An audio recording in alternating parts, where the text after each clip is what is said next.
Баршаңызға сәлем, сіздермен бірге аспаз келін. Бүгін осындай баклажаннан өте дәмді, қарапайым рулет дайындайтын боламыз. Видеоны соңына дейін қарап, менің каналыма тіркеліп кетуді ұмытпаңыздар.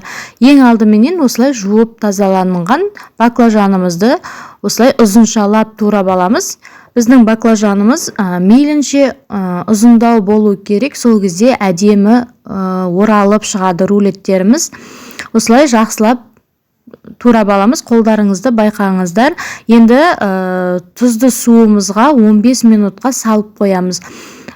Қарайып өзі білініп бастайды. Сол кезде суын сырқып, жақсылап кептіріп аламыз.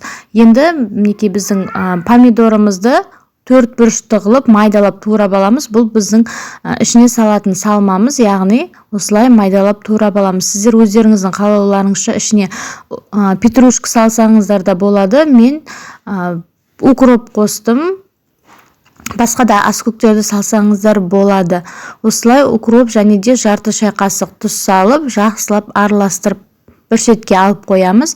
Мен майонез пайдаландым ортасына жағуға, оны түсіруді ұмытып кетіппін. Осылай қаймақ пайдалансаңыздар да болады, 30%.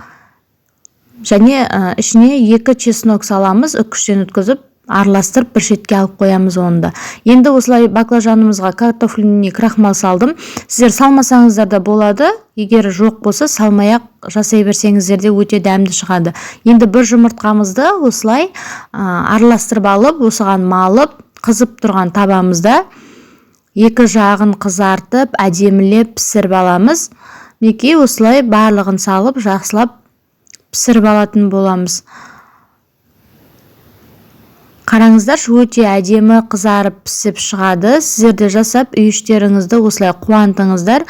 Достар, менің YouTube каналыма тіркеліп кетуді ұмытпаңыздар. Менің каналымда өте көптеген рецепттер бар. Сондықтан тіркеліп алыңыздар, сақтап алыңыздар. Енді осылай мінекей піскен баялдымызға, яғни баклажанымызға салмаларын салып, осылай барлығын жинап аламыз.